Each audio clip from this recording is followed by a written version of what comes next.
BJP నేతల బస్తీ నిద్రపై MLA Vemula Veeresham తీవ్ర విమర్శలు చేశారు. బీజేపీది మూసీ నిద్ర కాదని తీర్థయాత్ర అని విమర్శించారు. దండుపాళ్యం ముఠాల మూసీ నిద్రకు వెళ్లారని విమర్శించారు. నల్గొండ జిల్లా ప్రజల బాగోగులు బీజేపీకి పట్టవాని నిలదీశారు. మూసీ ప్రక్షాళన అడ్డుకుంటే ప్రజలే తిరగబడతారని మండిపడ్డారు. బీజేపీ పార్టీ వాళ్ళు తెరదించారు.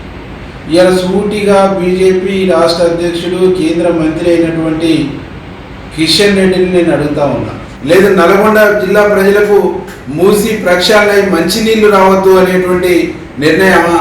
మీరు అధ్యక్షులుగా కేంద్ర మంత్రిగా మీ పార్టీ విధానాన్ని స్పష్టంగా ప్రకటించమని చెప్పేసి మేము కిషన్ రెడ్డిని ఈరోజు మేము డిమాండ్ చేస్తాము. నిన్న బీజేపీ పార్టీ వాళ్ళు మూసి పరివాహక ప్రాంతంలో బస్తీ నిద్ర అనే పేరుతోని ఒక దండుపాలెం మూటలాగా బయలుదేరి ఆ ప్రాంతంలో ఏదో జరుగుతున్నట్టు ఆ ప్రాంత ప్రజల్ని భయభ్రాంతిలో గురి చేసేటువంటి ఒక కార్యక్రమానికి బీజేపీ పార్టీ వాళ్ళు తెరదించారు. ఇలా సూటిగా బీజేపీ రాష్ట్ర అధ్యక్షుడు కేంద్ర మంత్రి అయినటువంటి కిషన్ రెడ్డిని నేను అడుగుతా ఉన్నా, లేదు నల్గొండ జిల్లా ప్రజలకు మూసి ప్రక్షాళన మంచినీళ్లు రావద్దు అనేటువంటి నిర్ణయమా?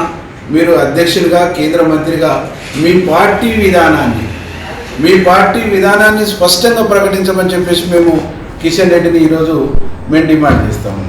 నిజంగా నీకు మూసి ప్రక్షాళన వద్దు అంటే వద్దు అని ప్రకటించు, కావాలంటే కావాలని ప్రకటించు. నిజంగా ఆ ప్రాంతంలో ఇల్లు పోతున్నటువంటి ప్రజలుంటే వాళ్ళకి ఏం చేద్దాము, ఎట్లాంటి ప్యాకేజ్ ఇద్దాము, ఎట్లాంటి వాళ్ళకు మన ఉపాధి అవకాశాలు కల్పిద్దామని చెప్పేసి